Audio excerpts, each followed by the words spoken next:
Inilah mengikutinya. Entah kamu menganan atau mengiri. Yesaya 30 ayat 21. Saya mengetahui bahwa umat manusia banyak menderita oleh karena mereka tidak berjalan pada jalan yang telah dipilih Allah untuk mereka jalani. Mereka berjalan dalam bunga api yang mereka sulut sendiri, dan hasilnya yang pasti adalah penderitaan, kegelisahan, dan duka cita, yang sebenarnya mereka bisa hindarkan seandainya mereka menyerahkan kehendak mereka kepada Allah dan mengizinkannya untuk mengendalikan jalan-jalan mereka. Allah melihat bahwa kita perlu melawan kehendak dan jalan kita sendiri, dan menyerahkan kehendak manusiawi kita kepadanya. Jalan apapun yang dipilih Allah bagi kita, jalan apapun yang diperintahkannya untuk kita jalani, itulah satu-satunya jalan yang aman. Tiap hari kita harus mempraktekkan roh penyerahan seperti seorang anak dan berdoa agar mata kita diminyaki dengan salep mata surgawi, agar dengan demikian kita boleh mengerti kehendak ilahi, supaya jangan menjadi bingung dalam pemikiran-pemikiran kita. Sebab kehendak kita kelihatannya akan mengendalikan seluruhnya. Dengan mata iman, dengan penyerahan seperti penyerahan seorang anak penurut, kita harus memandang kepada Allah, mengikuti tuntunannya, maka kesulitan akan hilang. Janjinya adalah, aku hendak mengajar dan menunjukkan padamu jalan yang harus kau tempuh. Aku hendak memberi nasihat, mataku tertuju kepadamu. Mazmur 32 ayat 8. Jikalau kita datang kepada Allah dengan roh yang rendah hati dan dapat diajar, bukan dengan rencana-rencana dan kehendak kita yang sudah kita buat sebelum kita meminta kepadanya, tapi dengan penyerahan, dengan kemauan untuk diajar dan dengan iman, maka adalah kesempatan kita untuk menuntut janji setiap hari ya. Kita bisa tidak percaya kepada diri kita dan kita perlu menjaga kecenderungan-kecenderungan kita supaya kita tidak mengikuti pikiran dan rencana-rencana kita dan berpikir bahwa itu adalah jalan Tuhan. Bapak Surgawi kita adalah pemerintah kita dan kita harus tunduk kepada disiplinnya. Kita adalah anggota keluarganya. Dia berhak atas pelayanan kita, dan jikalau salah seorang anggota keluarganya memaksakan jalannya sendiri, memaksa melakukan apa yang dia senangi, maka roh itu akan mendatangkan kekacauan dan keadaan yang membingungkan. Kita tidak boleh mempelajari jalan kita, tetapi harus mempelajari jalan dan kehendak Allah. That I may know him, page 249. Medan perang jiwa. Tapi aku, engkau menopang aku karena ketulusanku. Engkau membuat aku tegak di hadapanmu selama-lamanya. Mazmur 41 ayat 13. Sebagian orang menganggap dosa begitu enteng, sehingga mereka tidak mempunyai pertahanan melawan pemanjaannya. Atau akibatnya, bagi sebagian orang, agama adalah masalah perasaan. Anda akan melihat semangat dan penyerahan yang baik pada suatu waktu, tapi dengan segala perubahan datang, mereka ingin meneguk sedikit kesenangan, ruang dansa, dan pertunjukan. Jika Anda menyangka bahwa pada suatu saat Allah menganggap enteng dosa atau membuat pengecualian, sehingga Anda bisa terus melakukan dosa, mana tadi? Sebagian orang menganggap dosa begitu enteng sehingga mereka tidak mempunyai pertahanan melawan pemanjaan atau akibatnya. Bagi sebagian orang, agama adalah masalah perasaan. Anda akan melihat semangat dan penyerahan yang baik pada suatu waktu, tapi dengan segala perubahan datang, mereka ingin meneguk sedikit kesenangan, uang dansa, dan pertunjukan. Jikalau Anda menyangka bahwa pada suatu saat Allah menganggap enteng dosa atau membuat pengecualian, sehingga Anda bisa terus melakukan dosa, dan jiwa tidak menderita karena pelanggaran itu, maka itu adalah suatu tipuan setan. Setiap pelanggaran dengan sengaja terhadap kebenaran hukum Yahweh membukakan jiwa kepada serangan dahsyat setan. Jikalau Anda kehilangan kesadaran integritasmu, maka jiwamu menjadi ajang medan perang setan. Anda mempunyai keraguan-raguan dan ketakutan yang cukup untuk melumpuhkan tenaga dan mendorong Anda kepada tawar hati. Kesukaan akan Tuhan sirna. Sebagian orang berusaha untuk mengisi kekosongan ini dan mengganti kehilangan kesaksian Roh Kudus bahwa Anda adalah anak Allah.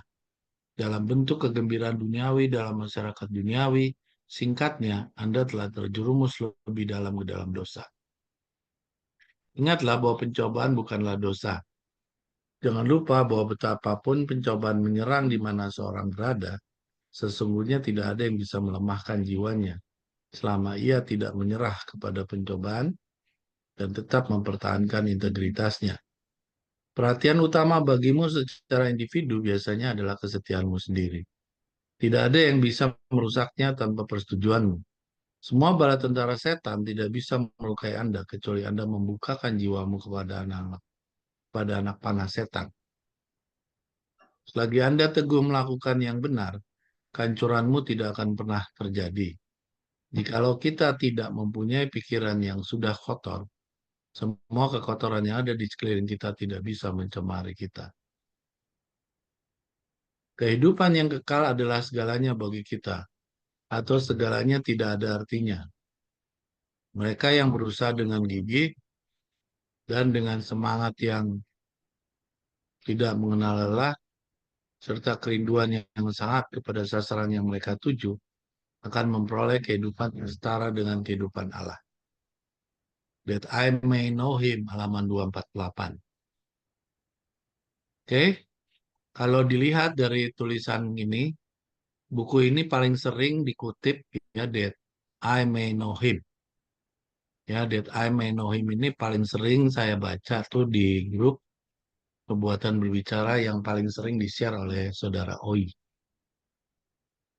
Ya, ini menjadi ayat renungan kita setiap hari sebagai orang Kristen.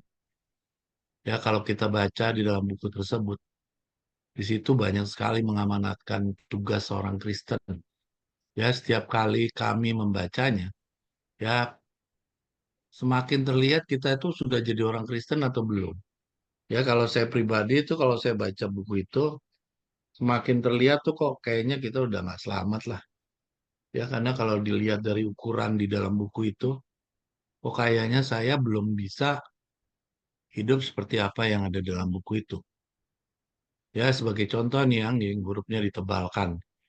Saya mengetahui bahwa umat manusia banyak menderita oleh karena mereka tidak berjalan pada jalan yang telah dipilih Allah untuk mereka jalani. Ya, mayoritas kita punya pengalaman hidup masing-masing. Ya, sehingga kita dari pengalaman hidup itu ada yang salah, lalu berakibat kita menderita. Kenapa? Karena kita tidak berjalan sesuai dengan jalan yang sudah ditetapkan oleh Tuhan. Hasilnya adalah penderitaan. Ya, singkat cerita kalau lihat di bawah sana, penderitaan tadi membuat kita menjadi tawar hati. Ya, lalu kita kadang-kadang merasa bahwa ini sebenarnya ini udah masih bisa diselamatkan atau tidak. Ya, yang jelas kalau tadi kita baca, ya di sini lagi ada tulisannya, jalan apapun yang dipilih Allah bagi kita, jalan apapun yang diperintahkannya untuk kita jalani itulah satu-satunya jalan yang aman. Sebab kehendak kita, coba tadi yang ditebelin aja sih anak. Ya, saya rasa ini nggak usah saya jelaskan, kita semua dengan ayat ini mudah sekali membacanya. Sebab kehendak kita kelihatannya akan mengendalikan seluruhnya. Dengan mata iman, dengan penyerahan seperti penyerahan seorang anak penurut, kita harus memandang kepada Allah. Mengikuti tuntutannya, maka kesulitan akan hilang. Ya, kalau kita semakin membaca buku-buku agama ini, ya, benar-benar kita tuh harus sejalan dengan apa yang sudah ditetapkan oleh Tuhan Allah. Ya, di sini banyak sekali manusia yang berjalan sesuai kehendak hatinya sendiri, sehingga mereka mendapati hasil pilihannya itu menjadi jalan penderitaan. Ya, saya kira kita semua dengan renungan ayat ini bisa melihat pada diri kita masing-masing. Ya, dan sudah mempunyai pengalaman daripada diri pada masing-masing. Turun lagi ke bawah. Jadi saya baca yang tebal-tebalnya aja ya. Kita perlu menjaga kecenderungan-kecenderungan kita supaya kita tidak mengikuti pikiran dan rencana-rencana kita dan berpikir bahwa itu adalah jalan Tuhan. Ya, apalagi sekarang sudah menjelang kan. Kalau Saudara Rain selalu bilang masa dalam 40 hari. Ya, kita perlu menjaga kecenderungan kita. Ya, jangan terlalu mengikuti pikiran dan rencana-rencana kita. Kalau itu adalah jalannya Tuhan. Dan jalan Tuhan itu, seperti yang sudah kita pelajari, adakah kita sudah banyak ya mengikuti teladan-teladan yang sudah diberikan oleh beberapa murid Tuhan Yesus yang sudah kita pelajari selama ini? Apakah kita sudah seperti itukah? Atau kita masih sama seperti business as usual ya? Jadi kita perlu bertanya pada diri kita sendiri-sendiri. Bapa Sorgawi adalah pemerintah kita dan kita harus tunduk pada disiplinnya. Nah, huruf tebal ini jelas. Ya, Bapa Sorgawi itu adalah pemerintah kita. Istilahnya kalau dalam bahasa kita manusia, Tuhan Allah itu adalah bos kita. Maka kita harus tunduk pada disiplinnya. Ya, disiplinnya itu terhadap persiapan-persiapan diri kita, khususnya nanti kerajaan ini yang akan tiba. Ya, apakah kita sudah hidup seperti tulisan-tulisan di Nyonya White ini, that I may know him, ataukah kita masih begitu-begitu aja ya. Kita tidak boleh mempelajari jalan kita, tetapi kita harus mempelajari jalan dan kehendak Allah. Ya, itu sudah jelas tulisannya, tidak perlu saya bahas lagi. Lalu di bawahnya yang ada huruf tebalnya, medan perang jiwa. Sebagian orang menganggap dosa begitu enteng, sehingga mereka tidak mempunyai pertahanan melawan pemanjaan atau akibatnya. Bagi sebagian orang, agama adalah masalah perasaan. Ya, ini nanti bisa dijelaskan oleh Saudara Ren ya. Karena memang kalau dari yang saya baca, kalau kita baca buku-buku agama ini semakin memperlihatkan karakter kita itu seperti apa sih? Ya, kalau lihat dari buku-buku agama ya, kita sudah berdosa lah. Nggak ada lagi yang sesuai dengan apa yang sudah diajarkan oleh agama. Ya, sehingga kalau dari perasaan, ah udah saya udah jatuh nih, udah berdosa nih. Sepertinya nggak ada hari-hari lagi yang bisa membuat saya bisa patuh kepada apa yang sudah diamanatkan Tuhan pada kita. Ya, kita berdoa, kita jatuh lagi, kita bangun lagi, jatuh lagi. Ya, sepertinya hari-hari jalannya seperti itu terus. Jikalau Anda menyangka bahwa pada suatu saat Allah menganggap enteng dosa atau membuat pengecualian sehingga Anda bisa terus melakukan dosa dan jiwa tidak menderita karena pelanggaran itu, maka itu adalah suatu tipuan setan. Nah, ini yang paling berbahaya. Kalau kita jatuh terus dalam dosa, ya apalagi kita masih hidup dalam dunia yang seperti sekarang, ya, lalu kita tidak merasa bahwa apa yang kita lakukan itu adalah pelanggaran, maka itu menjadi berbahaya. Ya, seperti apa yang sudah kita pelajari, ya. Kalau itu tidak dianggap sebagai pelanggaran, maka itu adalah suatu tipuan setan. Keraguan-raguan dan ketakutan yang cukup untuk menumpukan tenaga dan mendorong Anda kepada tawar hati. Ya, kita akan menjadi ragu-ragu dan ketakutan yang cukup melumpuhkan tenaga dan mendorong Anda kepada tawar hati. Ya, salah satunya tadi mungkin sebagai manusia kita merasa, waduh, kita udah terlalu banyak tuh berdosa. Penurutan kita tidak sempurna, persiapan kita juga tidak terlihat seperti apa yang sudah kita pelajari selama ini. Ya, maka kita akan membawa perasaan kita menjadi tawar hati. Kesukaan akan Tuhan sirna. Sebagian orang berusaha untuk mengisi kekosongan ini dan menggantikan kehilangan kesaksian Roh Kudus bahwa adalah anak Allah dalam bentuk kegembiraan duniawi dan dalam masyarakat duniawi. Singkatnya, Anda telah terjumus lebih dalam ke dalam dosa. Ya, itu tidak perlu dijelaskan lagi. Sesungguhnya tidak ada yang bisa melemahkan jiwanya selama ia tidak menyerah pada pencobaan dan tetap mempertahankan integritasnya. Ya, ini juga tidak mudah ya. Kalau kita ada cobaan, lalu di sini dikatakan cobaan itu tidak akan bisa masuk kepada kita kalau kita tidak setuju terhadap percobaan itu. Tapi pernah Saudara Ren katakan di pelajaran kita, cobaan itu ada dua. Ada cobaan yang kita buat sendiri, ada percobaan yang datangnya dari Tuhan. Kalau percobaan datangnya dari Tuhan, mungkin kita tidak akan bisa mengelaknya, ya. Tapi cobaan yang kita buat sendiri itu yang biasanya akan membuat kita menjadi jatuh, makin lama makin jatuh. Ya, nanti bisa diterangkan oleh Saudara Ray. Tidak ada yang bisa merusaknya tanpa persetujuanmu. Ya, itu definisi yang ditulis di Nyonya White ini. Jadi pencobaan yang datang itu tidak ada yang bisa merusak tanpa kita menyetujuinya. Semua bala tentara setan tidak bisa melukai Anda, kecuali Anda membukakan jiwamu kepada anak panah setan. Ya, jikalau kita tidak mempunyai pikiran yang sudah kotor, semua kekotoran yang ada di sekeliling kita tidak bisa mencemari kita. Ya, ini udah jelas. Saya nggak tahu apakah di dalam kita masing-masing ada pikiran yang sudah kotor. Sehingga kekotoran itu, ya, kekotoran yang ada di sekeliling kita tidak bisa mencemari kita. Ya, itulah yang saya bisa sampaikan karena sebetulnya ayat-ayat ini ayat renungan yang bisa kita renungkan apakah kehidupan kekristenan kita sudah sesuai apa yang diamanatkan oleh tulisan-tulisan Nyonya White ini. Terima kasih. Ya, terima kasih Saudara Victor. Teman-teman ada yang mau komentar sebelum saya mencoba membahas kembali dari apa yang disampaikan oleh Saudara Victor? Saya coba untuk membahas apa yang barusan Saudara Victor sudah baca. Memang benar, dari dua tulisan ini, ya, dua tulisan ini dari buku apa ini? That I May Know Him. Ya. Kedua tulisan ini memang postingannya dari Saudara Oi.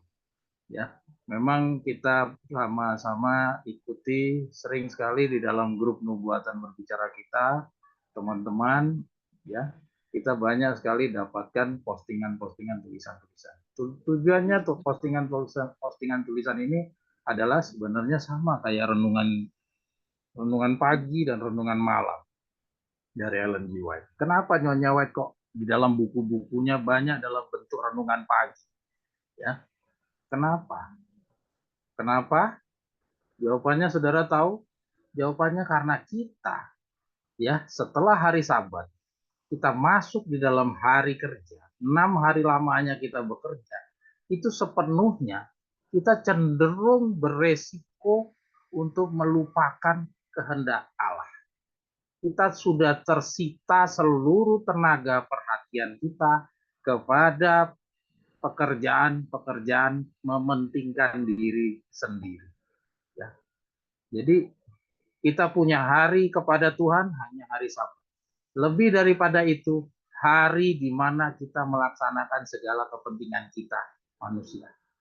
Ya. Nah, karena kita Tuhan minta supaya menjadikan Tuhan itu yang utama, ya, kepentingan kita menjadi kepentingan yang kedua, maka supaya kita tetap dapat menjaga pikiran kita untuk selalu mengutamakan Tuhan, maka dikasihlah sama Ellen G. White dengan bukunya yang begitu banyaknya, ya, dan bukunya itu banyak sekali dia menyampaikan tentang renungan-renungan pagi per hari, ya, per hari selama 365 hari menyawai kasih renungan-renungan pagi yang untuk dibaca seluruh orang Advent, dan ini menjadi budayanya orang Advent.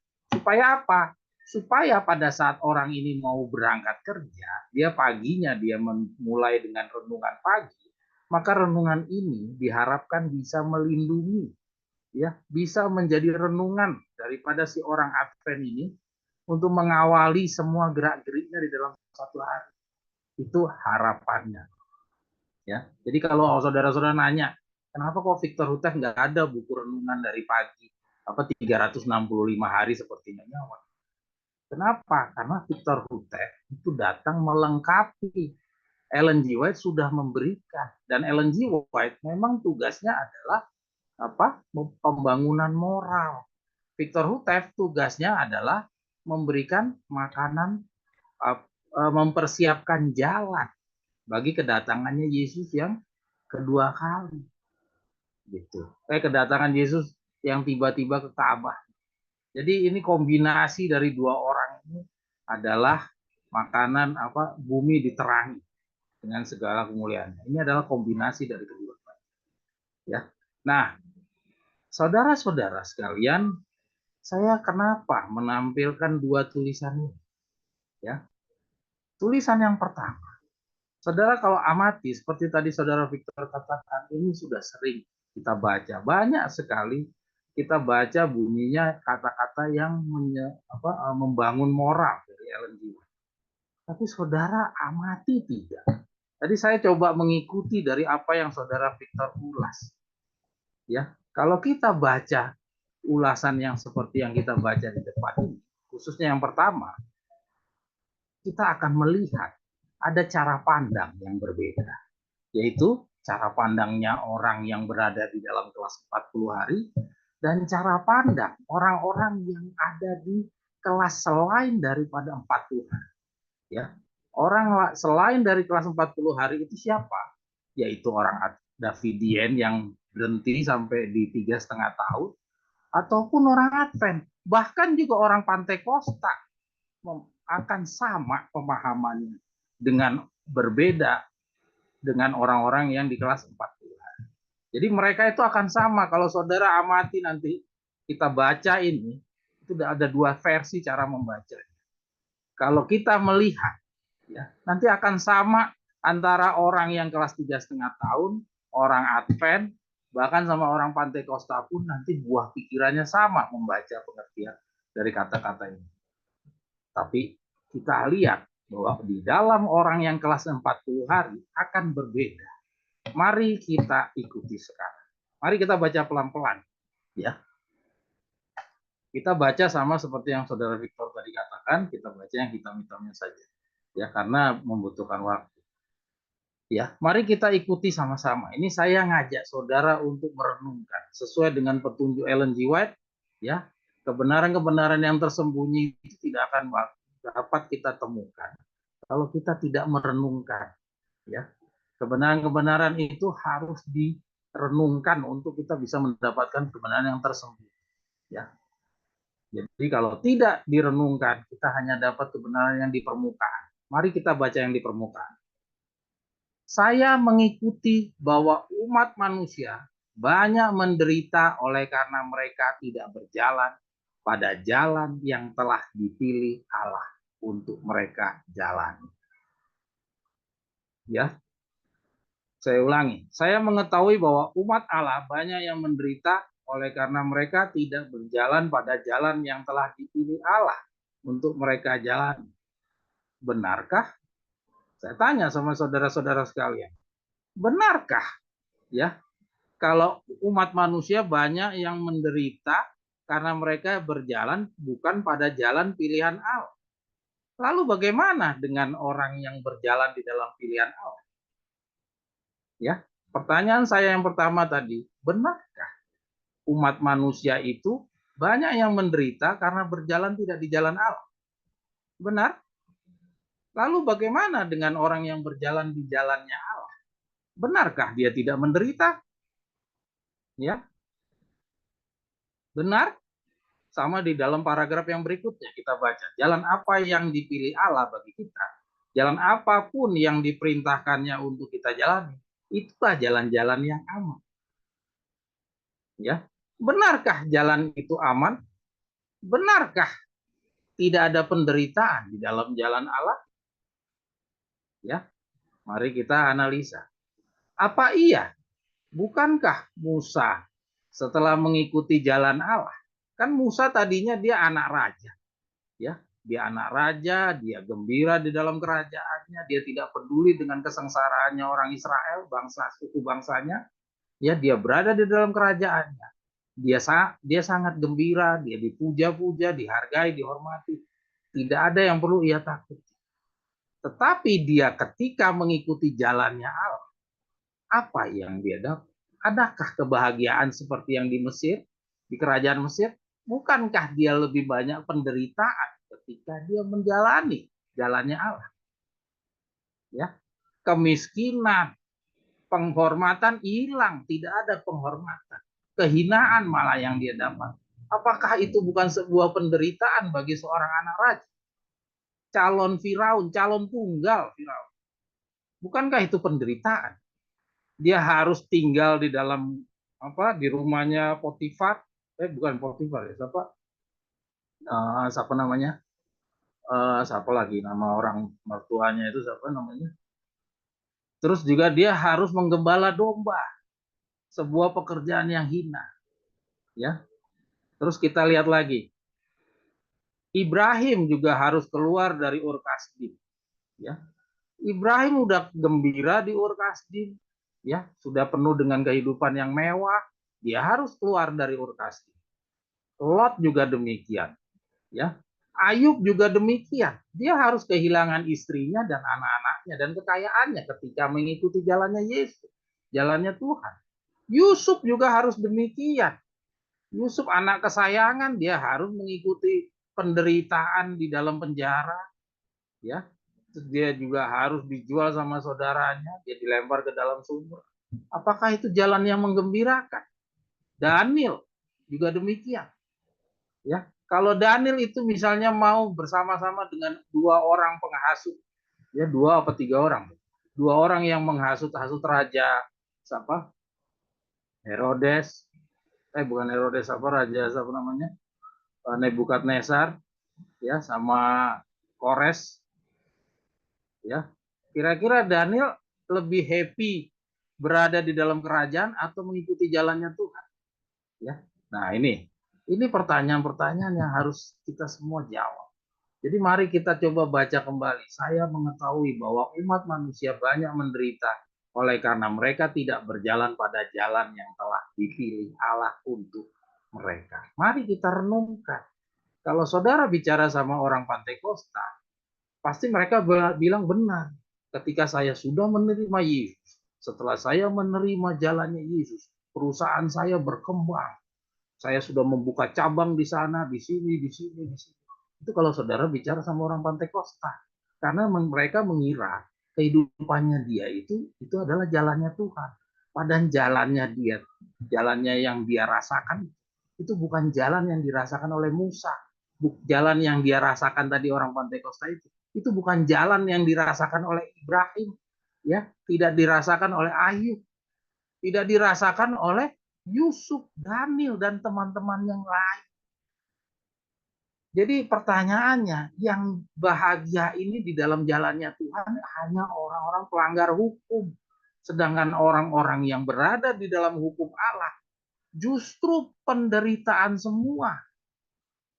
Lalu pertanyaannya, kalau begitu, lalu bagaimana dengan pernyataan Nyonya Wat ini? Apakah jadi menyesatkan pernyataan Nyonya Wat ini? Ada yang berani menjawab? Silakan. Kira-kira Nyonya Wat ini jadi salah kah kata-kata Nyonya Wat ini atau bagaimana? Karena di dalam faktanya kita lihat di dalam perjalanan umat Allah berbeda jauh dengan orang Pantai Kosta tadi. Jadi kata-kata ini hanya untuk menguntungkan bagi orang-orang Pantai Kosta. Orang-orang yang sukses-sukses itu boleh membaca bacaan ini bagi dia. Tapi bagi orang yang benar-benar umat Allah seperti Musa, ya, Yusuf, Yunus, ya, Yunus, Elia, tidak ada kebahagiaan yang mereka dapat. Jadi jawabannya di mana? Ada yang bisa bantu? Oi, boleh bantu Oi?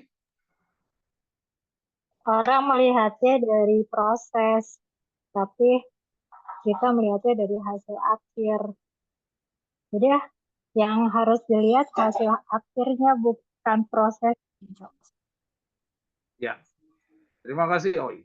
Jadi saudara lihat, kembali lagi dari bacaan. Kita lihat itu dari yang saya garis bawah. Coba saudara baca yang di garis bawah. Hasilnya yang pasti adalah penderitaan, kegembiraan, dan duka cita. Jadi kalau dari kita melihat dari hasil akhirnya, bukan proses, maka kalau kita lihat prosesnya, ya, kalau lihat prosesnya, ya benar, ya, prosesnya yang malah mengikuti umat Allah itu dia menderita, tapi jalan akhirnya bagi umat Allah itu kegembiraan. Bagi Musa dia kegembiraan, ya. Kalau dia tetap berada di dalam kerajaan Mesir, dia akan binasa. tapi dia mengikuti jalannya Tuhan, hasil akhirnya dia selamat, walaupun dia harus mati dahulu. Mati hanya untuk sementara. Demikian juga Ayub. Kenapa Di ya? dalam prosesnya, Habis. di dalam prosesnya dia menderita, tetapi di dalam hasil akhirnya, ya hasil akhirnya Ayub beruntung. Daniel juga demikian, Abraham juga demikian. Ya, sedangkan orang pantai kota yang tadi dia Sama bangga, saus. ya, sedangkan orang-orang pantai Kosta yang tadi yang bangga-bangga bahwa Tuhan hadir di dalam hidupnya, benar di proses dia beruntung. Beda, jadi kebalikan. Di dalam proses orang pantai Kosta itu beruntung, perusahaannya sukses, dia buka cabang di sana sini. Ketika setelah menerima Yesus, kehidupannya meningkat, ekonominya menaik, ya. Tetapi hasil akhirnya, adakah dia akan selamat? Ya, jadi kita bisa lihat di sini ada dua kondisi. Ya, untuk umat Allah itu dia hasil akhirnya yang dikatakan kata-kata Nyonya White. Jadi kalau kita baca Nyonya White ini jangan sepotong-sepotong. Kita bacanya selengkapnya. Jadi yang menderita itu adalah mereka yang tidak mengikuti jalannya Tuhan, pada akhirnya dia akan menderita. Jadi orang-orang Davidian, Waco Texas, orang-orang yang cuma sampai di pengetahuan 3,5 tahun, orang Advent atau orang Pantai Costa, ya, mereka kan tidak mengikuti jalannya Tuhan. Ya, mungkin di prosesnya mereka gembira, ceria sekali. Coba ada nggak orang-orang Waco Texas yang belajar tongkat-tongkatan? Nggak ada, ya, nggak ada, ya. Jadi mereka itu di prosesnya sangat gembira, tapi di hasil akhirnya nanti mereka akan menderita sesuai dengan kata-katanya Nyonya itu. Hasilnya yang pasti adalah penderitaan, kegelisahan dan duka cita. Itu di hasil akhirnya, bukan di proses. Di proses mereka gembira, ya. Tetapi umat Allah yang benar, ya, yaitu Musa, Daud, Daniel, Yusuf, Abraham, Ayub, Yunus, itu di hasil akhirnya baru dia mendapatkan keamanan seperti yang di paragraf yang kedua. Ya baru dia dapatkan. Ya. Jadi kalau misalkan benar-benar diproses itu, mari kita analisa. Jika diproses itu benar-benar jalan Tuhan itu menggembirakan, sampai hari ini mungkin udah berjuta-juta orang rebutan minta buku tongkat gembala. Kalau memang benar-benar mengikuti jalan Tuhan itu diproses menggembirakan, sudah berapa banyak buku-buku di garasinya Opa John Terinate itu udah habis, dan Dela harus mencetak buku-buku baru karena berjuta-juta orang minta buku, karena semuanya ingin juga berbahagia di jalan Tuhan. Ya tidak? Ada yang mau jawab? Ya tidak. Jawabannya pasti ya. Karena memang kenyataannya kalau memang benar-benar mau proses ini, di dalam prosesnya itu bahagia di dalam jalan Tuhan, tidak ada lagi orang yang akan menolak kebenaran tongkat gembala. Kita posting sampai kelelahan, kita harus memberikan jawaban kepada orang-orang, dan banyak orang yang minta mendaftar menjadi anggota kita. Mungkin jumlahnya udah lebih dari 144.000. Bisa juga kalau memang semuanya menguntungkan, bahkan orang Pantai Costa, orang Islam pun bisa bergabung kepada kita kalau memang di dalam prosesnya ini menggembirakan menjadi umat Allah. Mengikuti jalan Tuhan itu menggembirakan.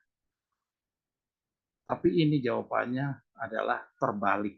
Jadi baru di hasil akhirnya itu nanti akan jalan Tuhan itu menggembirakan, bukan di proses. Ya, jadi saudara-saudara lihat, kalau kita melihat kata-kata ini, kutipan ini dibaca orang Pantai Costa akan menilainya seperti tadi. Itu bisnisnya sukses lah segala macam. Tapi kalau kita melihat dari kacamata kita, pemegang kebenaran sekarang, kita akan mengevaluasi bagaimana dengan umat Allah yang masa lalu. Kok Musa nggak bahagia ngikutin perjalanannya, jalannya Tuhan? Ya, Ayub juga nggak bahagia, Daniel nggak bahagia. Ya, maka itu kita harus memahami kata-katanya Nyonya White ini, yaitu apa? Di hasilnya barulah umat Allah itu bahagia. Tapi orang yang tidak mau menerima di jalannya Tuhan, dia menderita kegelisahan dan duka cita, ya, dan kebinasaan, ya, di hasil akhir. Oke, Ana boleh digeser. Ada yang tidak setuju dengan apa yang saya sampaikan? Ini bukan hal yang mudah. Walaupun tadi tampaknya setelah dibaca kelihatan mudah, tapi ternyata kalau kita renungkan dalam-dalam, ya, dari hal yang tersembunyi, bukan di permukaan, baru kelihatan betapa sulitnya untuk memahami tulisan Nyonya White ini. Tidaklah sesederhana yang kita kira, ya.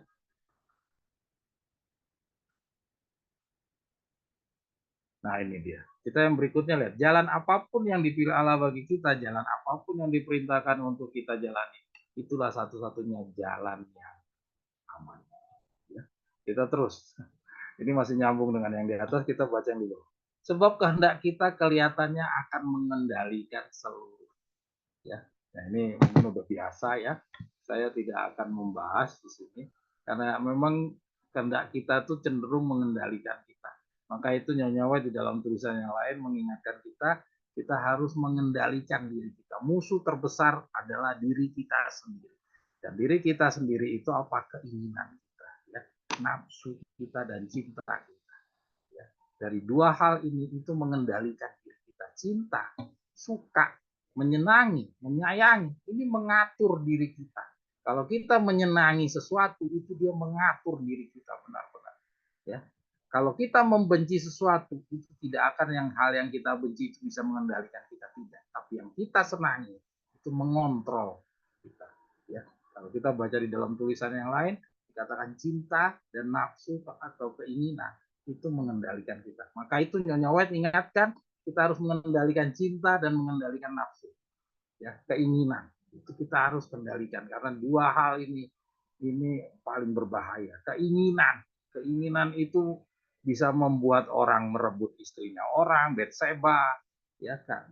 Karena keinginan itu bisa menutup matanya bahwa pelanggaran hukum itu ada di depan, itu bisa diterabas karena ada keinginan, nafsu. Itu harus dikendalikan, ya. Terus kita coba lihat yang kedua ini ya. Kita baca yang bagian yang kedua. Nah, bagian yang kedua dalam renungan yang kedua, ini juga kenapa saya ajak saudara semuanya bersama Victor mengajak saudara untuk membaca ini. Ya. Nanti setelah ini kita akan lihat kenapa kok kita menjadi penting. Dan judulnya apa? Medan Perang Jiwa. Coba lihat. Ada medan perang jiwa. Jadi kita harus beresin yang satu. Ya, apa itu? Mari kita baca. Sebagian orang menganggap dosa begitu enteng sehingga mereka tidak mempunyai pertahanan melawan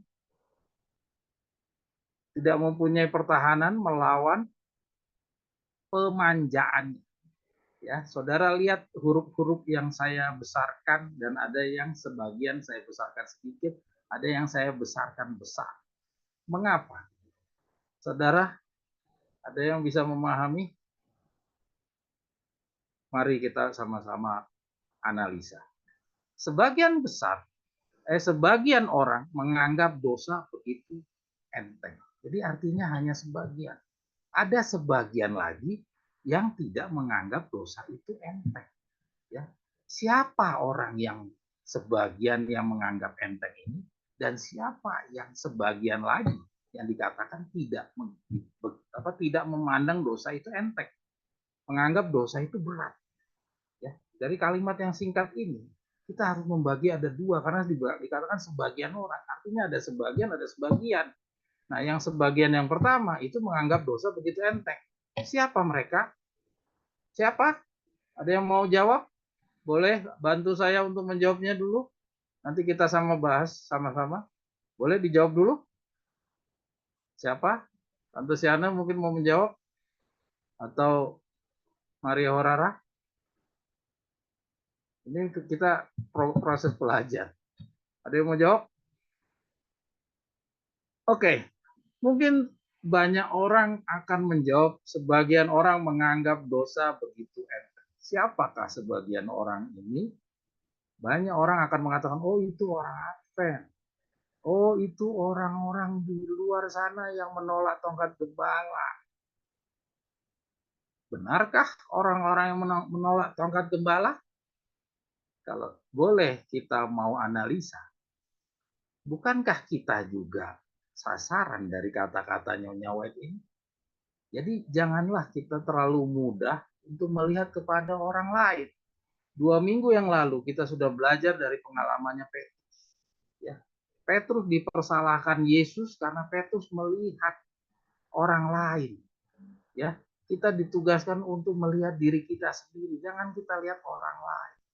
Ya, jadi sebagian orang yang dikatakannya Nyonya ini bukan berarti ini hanya kepada orang-orang yang di luar sana. Kata-kata ini berpotensi juga kepada diri kita sendiri. Kita bisa menyimpulkan itu potensi kepada diri kita dari mana? Rain, jangan coba-coba cipta-cipta opini. Jangan cipta-cipta satu interpretasi sendiri. Kalau omongannya Nyonya Wen nggak mengarah ke situ. Boleh saudara memprotes demikian. Tapi mari kita baca secara lengkap. Ya. Mari kita baca secara lengkap. Kita terus dulu. Jadi kalau sebagian menganggap dosa begitu enteng, ya itu kita kira-kira kepada orang Advent atau kepada orang-orang yang penolak kabaran tongkat gembala. Lalu siapa yang sebagian lagi yang tidak menganggap enteng, ya menganggap dosa itu berat, ya kira-kira siapa mereka? Apakah Anda mau mengatakan, oh itu baru saya? Kalau yang sebagian yang tidak menganggap enteng itu, oh itu orang Advent. Tapi kalau yang menganggap dosa itu berat, itu mungkin saya. Biasa orang selalu begitu. Biasa orang mencari keuntungan untuk dirinya sendiri, tapi kalau untuk kerugian bagi orang lain. Biasanya orang begitu. Kita sementara biarkan dulu, kita lanjut untuk kita baca lebih lanjut. Nanti kita akan lihat jawabannya. Ya. Siapa orang-orang yang tidak menganggap enteng dosa? Ya. Siapa dia? Nanti kita akan bahas lebih lanjut.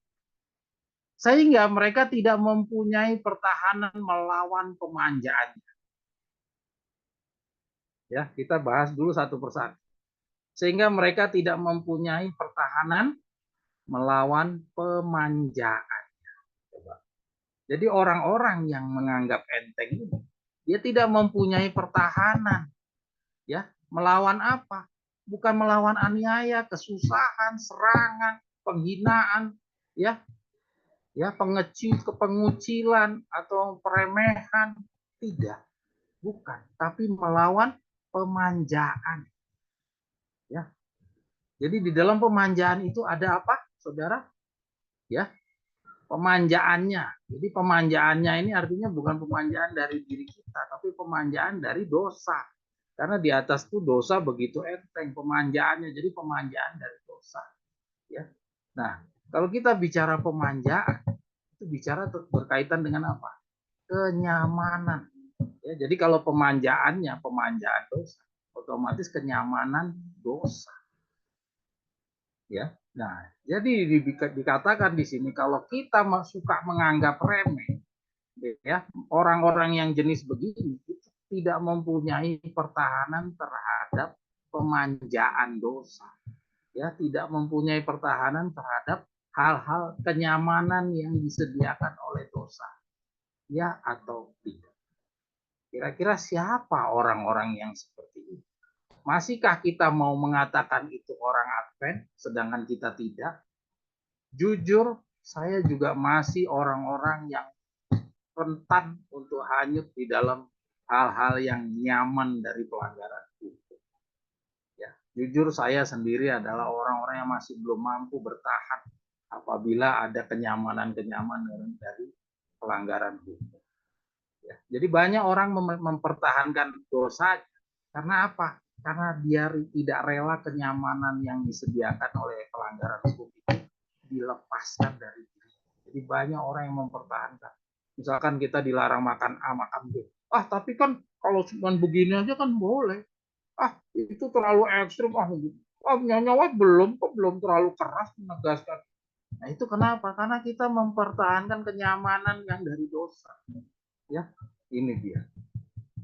Artinya dari situ kita udah bisa melihat apakah kita sebagian dari orang yang menganggap dosa juga begitu enteng, ataukah kita bagian dari sebagian orang yang memandang dosa itu besar. Ya, saudara sudah mulai bisa menjawab siapa itu, Anda di mana, Anda di dalam sebagian orang yang mana, saudara sudah mulai bisa menjawab. Kita lanjut ke bawah. Bagi sebagian orang agama adalah masalah perasaan. Ya, coba ini nyambung semua. Jadi kalau bicara enteng, itu hubungannya dengan menganggap agama merasa masalah perasaan. Jadi orang-orang yang suka menganggap dosa itu enteng adalah orang-orang yang suka menggunakan perasaan dalam menilai dalam beragama. Ya, jadi ini ada korelasi yang di atas dengan yang di bawah. Jangan dianggap berdiri sendiri. Ini masih di dalam satu paragraf. Ya, jadi orang-orang yang suka meremehkan ini adalah orang-orang yang menggunakan perasaan. Adakah saudara masih sering menggunakan perasaan? Kalau saudara masih sering menggunakan perasaan, mulailah saudara, mulai detik ini, jangan biasakan suka menyudutkan orang lain. Jangan melihat kepada orang lain, lihat kepada diri saudara. Karena diri saudara pada saat periode 40 hari ini, Anda lah yang menjadi sasaran pembangunan dan reformasi, bukan gereja Advent. Gereja Advent itu sudah penolak kebenaran. Kita nggak usah mikirin, kita memang bagikan tugas kita kepada mereka. Tapi jangan lupa periode 40 hari ini pembenahan ke dalam diri kita sendiri. Kalau kita selalu melempar kata-katanya nyawet ini ke orang lain, kapan saudara mau membenahi diri sendiri kalau saudara nggak pernah sadar? Ingat, pertobatan itu harus diawali dari pengakuan. Kalau saudara sendiri nggak pernah mengakui diri saudara sendiri sebagai pelanggar hukum, saudara melihat orang lain terus punya pelanggaran hukum, kapan saudara mau bertobat? Karena pertobatan itu harus diawali dengan pengakuan. Ya, kita baca paragraf yang berikut. Jikalau Anda menyangka bahwa pada sesuatu saat Allah menganggap enteng dosa atau membuat pengecualian, sehingga Anda bisa terus melakukan dosa dan jiwa tidak menderita karena pelanggaran itu, maka itu adalah suatu tipuan setan. Ya, saudara lihat di sini. Jadi kalau jika kita menyangka bahwa Tuhan itu sesuatu saat bisa menganggap dosa itu enteng atau bolehlah sekali-sekali mengecualikan. Ya, kalau kita bisa mengira Tuhan itu bisa mengecualikan kepada kita, memang kepada orang lain itu tetap dihukum, tapi kepada kita ya maklumlah, saya kan udah lama di bagian, saya kan udah cukup belajar, terus saya kan juga punya kekurangan ini, kaki saya begini, saya udah umur segini. Kalau Anda mengira Tuhan itu bisa mengecualikan, maka saudara harus tahu itu bukan Tuhan, itu adalah setan. Ini loh kata-katanya Nyonya demikian bunyinya ya. Jadi coba kita pahami sesuai konteks ya. Sesuai konteks, tipuan setan itu adalah seperti yang kita kira Tuhan bisa ngurang-ngurangin atau meremeh-remehkan sebagai pelanggaran kita. Ini masih bagian dari paragraf yang di atas, saudara. Bicara tentang menganggap enteng. Ini sampai di habis, ini adalah materinya adalah menganggap enteng. Jadi jangan Anda menganggap bacaan yang di bawah itu terlepas dari yang atas. Dan judulnya apa? Judulnya adalah medan perang jiwa. Dan medan perang jiwa itu perang terhadap apa? Perang terhadap diri sendiri. Dan diri sendiri yang diperangi itu apa? Yaitu menganggap enteng. Jadi kenapa saudara saya bawa saudara untuk membaca renungan pendahuluan ini? Karena di akhir zaman, nanti habis ini kita akan baca tentang Yeremia. Ya, dan ramalan Yeremia di akhir zaman ini akan banyak orang yang suka menganggap enteng. Dan menganggap enteng itu jangan Anda kira itu orang Advent. Itu adalah diri kita sendiri dan termasuk saya pribadi ini adalah bagian dari orang-orang yang masih suka berbuat menganggap enteng. Jadi sedih, saudara. Bukan orang Advent yang kita sasarkan tulisan ini. Ini tulisan bagi saya, bagi kita.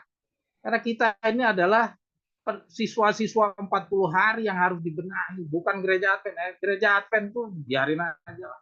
Kita pikirkan diri kita. Jangan pikirin orang lain. Ya, mari kita baca lebih lanjut. Saudara lihat, kenapa saya kasih garis Anda? Ya, nah ini saya sekarang ngajak saudara untuk melihat. Tadi kan saudara saya ajak untuk buat pertanyaan. Jangan buat Rain, jangan coba cipta-cipta Interpretasi kalau Nyonya White tidak mengarahkan kepada diri kita, Nyonya White mengarahkan kepada Advent, ya ke Advent aja, jangan bawa-bawa ke kita. Nah, di dalam paragraf yang kedua akan terjawab kenapa saya ajak saudara untuk sadar bahwa kata-kata ini bukan hanya kepada Advent, tetapi sebenarnya lebih fokus kepada diri kita. Ya, paragraf yang kedua menjawab hal tersebut. Mari kita baca pelan-pelan. Anda menyangka, jikalau Anda menyangka, bukan jikalau orang Advent menyangka. Tidak ada kata-kata jikalau orang Advent, ini kata-kata Anda. Kalau Anda itu siapa? Ya pembaca ini. Siapapun yang baca kata-kata ini adalah sasaran dari petunjuk Nyonya White. Ya, mari kita baca yang di bagian bawahnya. Keraguan-raguan dan ketakutan yang cukup untuk melumpuhkan tenaga dan mendorong Anda kepada tawar hati.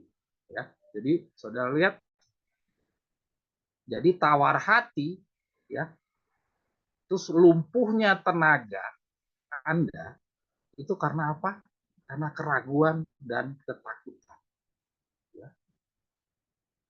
Kita punya contoh. Pakai wifi 0 to hero. Kita punya contoh siapa? Yaitu Petrus.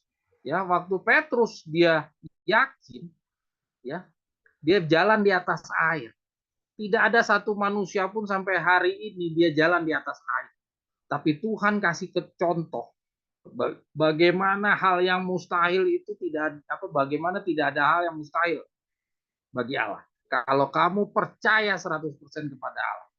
Ya, kalau kamu percaya kepada Tuhan, tidak ada hal yang mustahil. Dia bisa jalan di atas air. Tapi ketika keraguan timbul, ketakutan timbul, ya, maka dia tenggelam ke dalam. Ya, jadi itu contoh dari Petrus. Ya, jadi ketakutan, keraguan itu melumpuhkan tenaga dan mendorong Anda kepada tawar. Ini juga salah satu yang harus kita renungkan kepada pada saat perintah Nyonya White untuk pergilah ke desa. Ya, tinggalkan semuanya, berhenti menyusut sampai sepenuhnya hanya kepada Allah saja. Banyak diskusi-diskusi kita yang menimbulkan kekhawatiran-kekhawatiran. Dan semuanya itu, kalau kita belajar dari petunjuk Nyonya White ini dan juga pengalamannya Petrus, kita harus sadar bahwa kita juga dituntut punya keyakinan seperti Petrus. Kalau kita terus-terusan mempertahankan kekhawatiran-kekhawatiran kita, artinya sama saja kita meragukan kemampuannya Tuhan untuk membantu kita. Kalau ada orang yang meragukan kemampuan Tuhan bisa selamat, aduh alangkah harusnya tidak adilnya Tuhan. Tuhan harus juga menyelamatkan orang-orang yang penuh keraguan di masa lalu. Ya, jangan saudara minta saudara diistimewakan. Ya, kita lanjut. Kesukaan akan Tuhan sirna. Ya, itu kalau kita ragu. Sebagian orang berusaha untuk mengisi kekosongan ini dan menggantikan kehilangan kesaksian Roh Kudus bahwa Anda adalah anak Allah. Lihat saudara, saya garis bawahi Anda. Jadi di paragraf yang pertama, siapa yang sebagian orang yang menganggap dosa begitu enteng? Siapa? Nah, jawabannya adalah Anda. Ya. Atau dengan kata lain, para pembaca dari kutipan Nyonya White. Jadi jangan kita lempar kepada Advent. Ya, kita lanjut. Dalam bentuk kegembiraan duniawi, dalam masyarakat duniawi, singkatnya, Anda telah terjerumus lebih dalam ke dalam dosa. Lihat, ya, kalau kita menghilangkan, ya, kita menggantikan kehilangan kesaksian Roh Kudus, ya, kalau kita berusaha untuk mengisi kekosongan ini dan mengganti kehilangan kesaksian Roh Kudus bahwa Anda adalah anak Allah dalam bentuk kegembiraan duniawi. Ya, jadi kita ini adalah tadinya anak Allah, tapi dalam bentuk kegembiraan duniawi dalam masyarakat duniawi. Jadi kalau kita ini masih seperti dunia, masih juga hanyut di dalam pemanjaannya yang tadi di paragraf atas itu, paragraf yang pertama, kalau kita hanyut di dalam pemanjaan-pemanjaan yang di atas itu, maka kita adalah anak-anak Allah dalam bentuk kegembiraan dunia, dalam masyarakat dunia. Ya, kalau kita bentuknya tetap seperti itu, Anda telah terjerumus lebih dalam ke dalam dosa. Ya. Jadi yang dikatakan di sini ingat, itu Anda, bukan orang lain. Ya, orang lain iya, tapi yang difokuskan Nyonya Wet adalah kita. Ya, kita sekarang baca paragraf yang berikutnya lagi. Sesungguhnya tidak ada yang bisa melemahkan jiwanya selama ia tidak menyerahkan kepada pencobaan dan tetap mempertahankan integritasnya. Tidak ada yang bisa melemahkan selama ia tidak menyerahkan kepada pencobaan dan tetap mempertahankan integritasnya. Ya.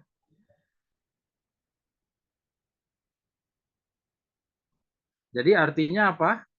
Artinya kalau kita tidak menyerahkan kepada pencobaan dan tetap bertahan di dalam idealismenya kita, tidak akan ada yang bisa melemahkan. Jadi kalau kita balik kata-katanya, tidak ada yang bisa melemahkan kalau kita itu bertahan kepada pencobaan dan tetap mempertahankan idealisme. Ya, seperti Daniel. Ya, kalau Daniel itu dia lemah kayak kita, ya, maka itu dia dilempar ke dapur api, dia langsung mati. Tapi karena dia mampu bertahan di dalam pencobaan dan tetap mempertahankan idealisnya dia, maka tidak ada yang bisa melemahkan. Ya, kita baca yang bawah. Tidak ada yang bisa merusaknya tanpa persetujuanmu. Jadi kamu yang nentuin, bukan Tuhan. Jangan salah-salahkan Tuhan. Ya, jangan salah-salahkan Tuhan. Tuhan, kenapa engkau membawa saya di dalam kesulitan ini? Tuhan, kenapa kau biarkan saya di dalam kesulitan ini? Itu kamu yang bawa dirimu sendiri di dalam kesulitan. Jangan salah-salahkan Tuhan. Kita sering bersungut-sungut salah-salahkan Tuhan, padahal kamu sendiri yang membawa ke dalam kesulitan segala penderitaan. Ya. Semua bala tentara setan tidak bisa melukai Anda kecuali Anda membuka jiwamu kepada anak panah setan. Nah, jadi artinya kenapa kok kita banyak jatuh bangun. Kenapa? Jawabannya adalah karena kita yang membuka diri. Melalui apa kita membuka diri? Melalui apa? Paragraf yang pertama, yaitu karena kita suka menganggap dosa itu betapa entengnya. Kita sering, nanti aja lah. Toh juga masih 2027. Kita masih lah. Sementara ini ya gini aja dulu lah. Kita nggak usah berubah. Ya, kita masih bisa lah kita ikuti. Nanti juga bisa, gampang itu. Kita bisa tinggalkan nanti aja lah, nggak usah sekarang. Ekstrim banget sih kalau harus hari ini. Ini baru 2024, ntar dulu lah. Nah, itu semua adalah pintu masuk, saudara. Jadi yang membuka jalan itu ya diri kita sendiri. Jadi jangan salah-salahkan Tuhan. Ya, jadi jawabannya kita baca lagi. Semua bala tentara setan tidak bisa melukai Anda kecuali Anda membuka jiwamu kepada anak panah setan.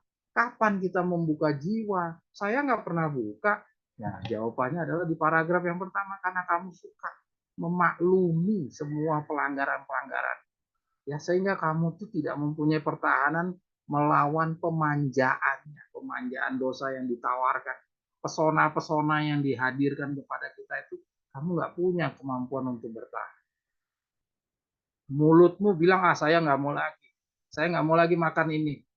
Tapi pas lihat pesona-pesona ditawarin di depan mata, goyang, mental goyang. Ya, akhirnya jatuh lagi. Nanti masih bisa. Nanti minggu depan lah saya udah mulai meninggal. Minggu ini masih lah. Itu artinya apa? Yang membuka jalan itu bukan Tuhan, yang membuka jalan adalah diri Anda sendiri. Ana mungkin boleh geser lagi ke bawah.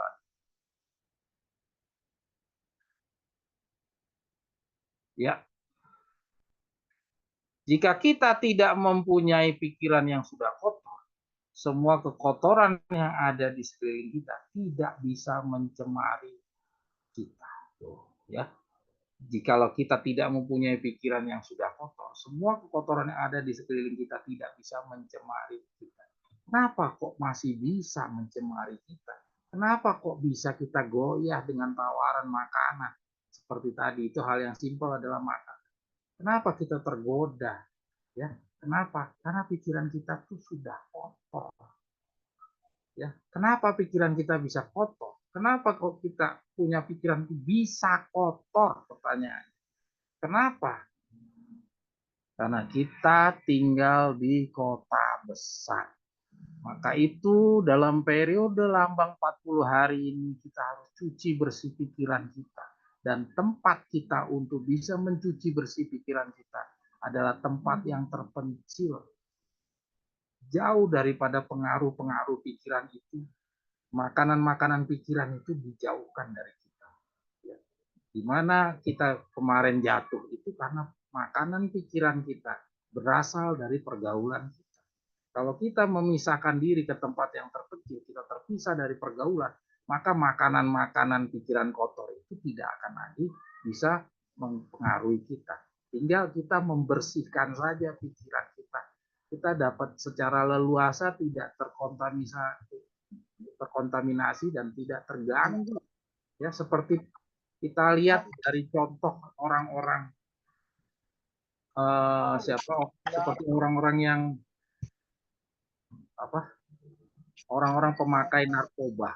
Ya, coba lihat rehabilitasi dari orang-orang yang memakai narkoba bagaimana? Apakah dia masih dipersatukan dengan para pemakai narkoba lain? Kita tuh ibaratnya sama seperti mereka itu di dalam dosa.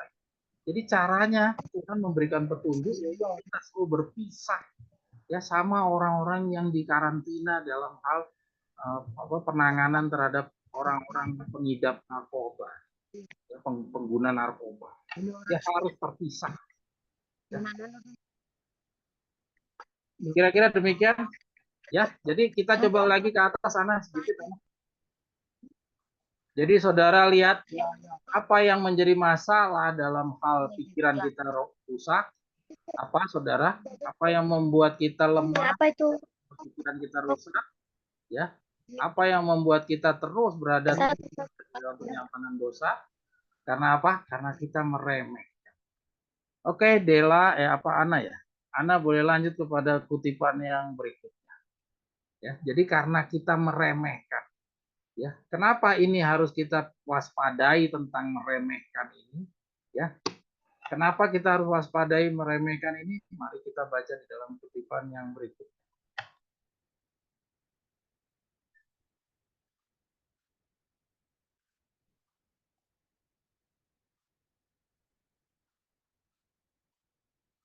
Ya, ini kita udah pernah minggu yang lalu kita udah baca ya.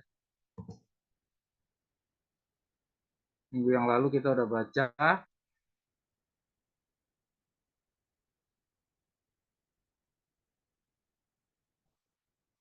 Ya. Ini minggu yang lalu kita udah baca. Sekarang saya coba mau ngajak saudara boleh search sana. Meremehkan lah.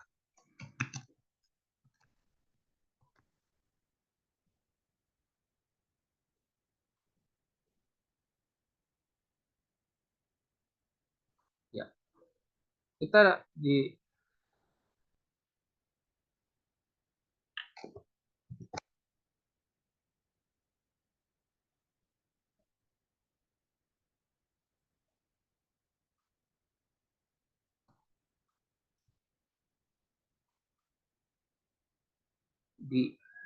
Imam Eli Ana. Dosa Eli. Ya, dosa Eli Ana. Remeh. Yang atas sana. Nah, saudara-saudara sekalian, ya, ini saya mengulas yang 2 minggu yang lalu. Tapi karena kebetulan renungan pendahuluan kita berhubungan dengan bicara tentang meremeh, kenapa itu menjadi penting? Karena kita lihat di dalam ramalan Yeremia, ya, kita lihat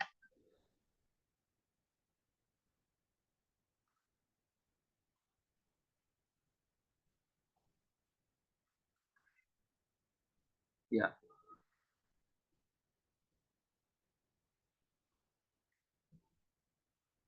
Kita lihat di bacaan ini, ya. Saudara-saudara tahu kalau saudara ikuti pelajaran kita yang minggu yang lalu, ya. Kita bisa lihat bahwa pengalaman Yeremia ini, Ya, saudara tahu Yeremia hidup di dalam periode 2 suku, bukan di dalam periode 12 suku. Ya, sedangkan Imam Eli itu hidup jauh sebelum Israelnya ada bahkan. Ya, bukan Israelnya ada, tapi maksudnya jauh dari kerajaan Israel itu terbentuk. Ya, kita tahu dari mana? Karena Imam Eli ini adalah seorang imam yang ditugaskan mendidik Samuel, dan Samuelnya masih kecil. Ya, kita tahu Saul dan Daud itu dilantik oleh Samuel. Nggak mungkin Samuel melantik pada saat dia masih kecil. Ya, jadi artinya Imam Eli hidup jauh sebelum Yeremia. Nah, tapi di dalam nubuatan Yeremia ini, cerita Yeremia ini, kenapa Nyonya White kok mundur kepada Eli? Ya, dalam rangka apa Nyonya White mundur kepada Eli? Membawa kita ke dalam pengalamannya Imam Eli. Ya, dari cerita tentang Yeremia ini. Sudah jelas-jelas Yeremia adalah masa diberikan Tuhan memberikan masa kepada Yeremia 40 tahun lamanya.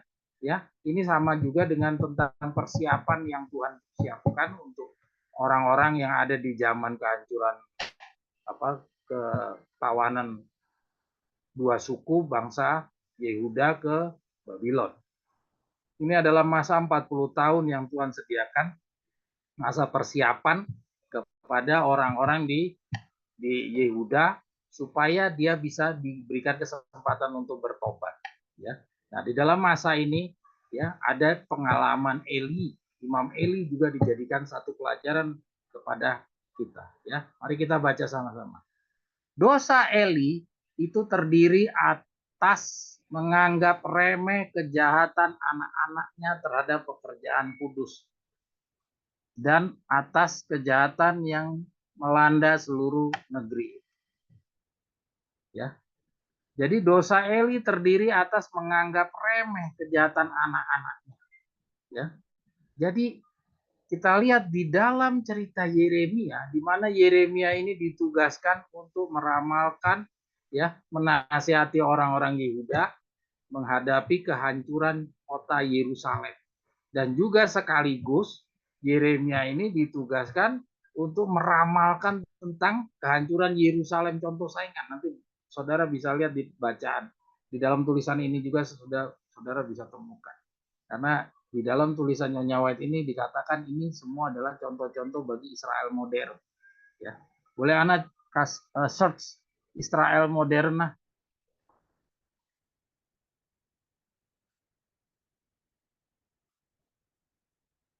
Ya, itu dia.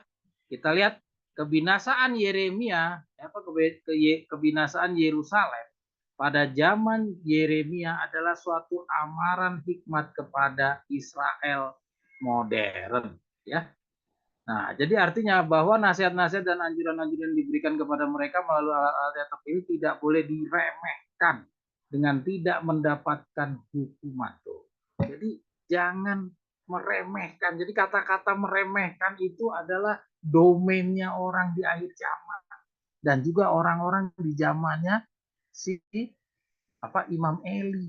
Jadi pengalamannya Imam Eli meremehkan pekerjaan Tuhan, meremehkan petunjuk Tuhan, itu juga merupakan peringatan kepada kita yang merupakan Israel modern. Jadi renungan yang tadi itu diperingatkan kepada kita karena seluruh pelanggaran-pelanggaran yang terjadi di akhir zaman ini, di dalam periode Laodikia ini, itu adalah akibat daripada perbuatan kebiasaan meremehkan. Ya, meremehkan apa saja menjadi diremehkan. Ya, jadi hati-hati kalau kita suka nanti aja lah, gampang, nanti aja gampang, masih bisa ditunda lah itu. Kita gini-gini aja dulu. Nah, jadi ke semua kejatuhan-kejatuhan serangannya malaikat-malaikat setan yang tadi kita baca, itu akibat karena kita meremehkan. Jadi pertahanan kita itu tidak ada untuk menghadapi kenyamanan dari dosa yang tadi kita baca di dalam paragraf yang ya. Jadi meremehkan. Ya, kembali kepada Eli. Ana coba ke Eli lagi ya.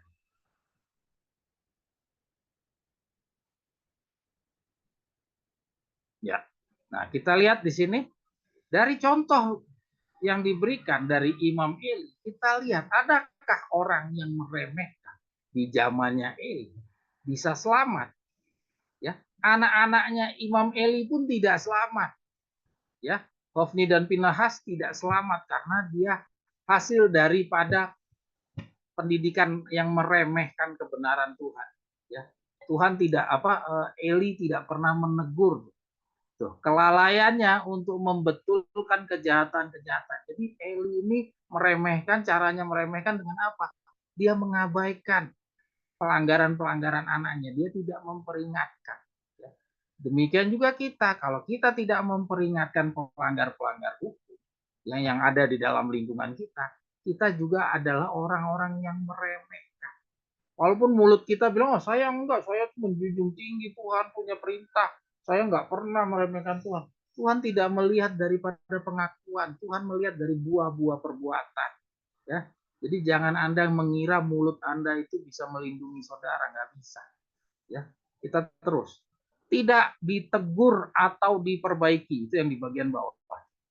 Ya, Israel dengan sia-sia mengira bahwa walaupun perbuatan-perbuatan mereka berdosa, maka adanya tabut perjanjian itu akan memastikan kemenangan terhadap bangsa Filistin. Jadi mereka mengira dengan adanya tabut perjanjian di tengah-tengah mereka, tenang aja, nggak usah khawatir. Nah ini kan buah-buah meremehkan, sebuah hasil daripada meremehkan perintah Tuhan. Ya, dan ini dijadikan satu nasihat Ellen G. White kepada kita Israel modern. Ya, jadi kembali lagi yang dinasihati bukan orang Advent, tapi Anda.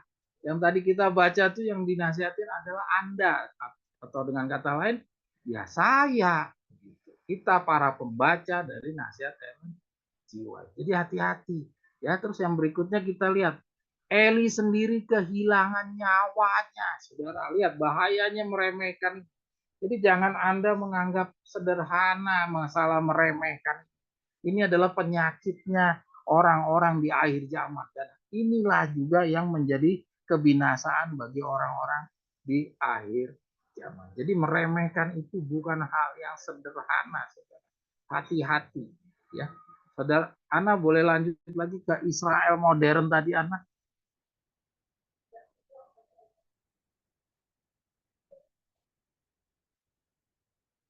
Nah, itu dia.